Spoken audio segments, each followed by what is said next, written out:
Rĩrĩ mĩrũrũngano ya mwaho wa Azimio gũtetia thirikari ĩcokereirie ngwatanĩro ya thikabu wa kanitha wa Catholic bũrũri-inĩ ĩroria President Ruto na Raila Odinga kwaranĩria. We now make this passionate appeal to the President William Ruto and Right Honorable Raila Odinga to give dialogue a chance.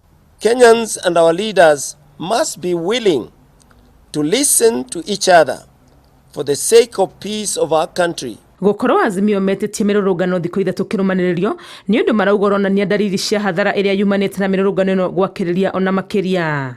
The recent demonstrations that we have taken place across the country recently have resulted in significant negative consequences, including injuries, property damage, trauma and loss of lives. Na kuona ũmwe wa maũndũ marĩa macũngĩrĩirie ndũgamano nĩ ũritũ wa thogora wa mũtũrĩre, athikabu aya maroria President Ruto ateanĩrie watho wa kĩgĩna wa mwaka wa 2023 na ũthondekwo werũ. We therefore ask the President to repeal the Finance Act and institute a process that will seek to achieve the same goals within the context of the current economic context.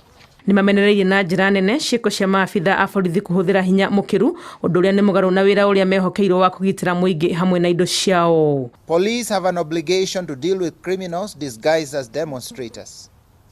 Police cannot take advantage to brutalize innocent Kenyans. Such acts are unacceptable, must not be tolerated under any circumstance.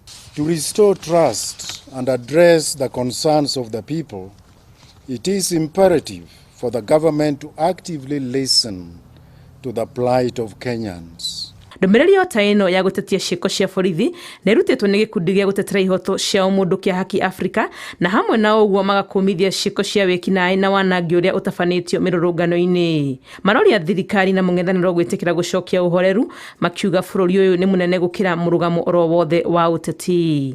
Ngĩribotera Inooro TV rĩtwa rĩakwa nĩ Wangui wa Mwangi.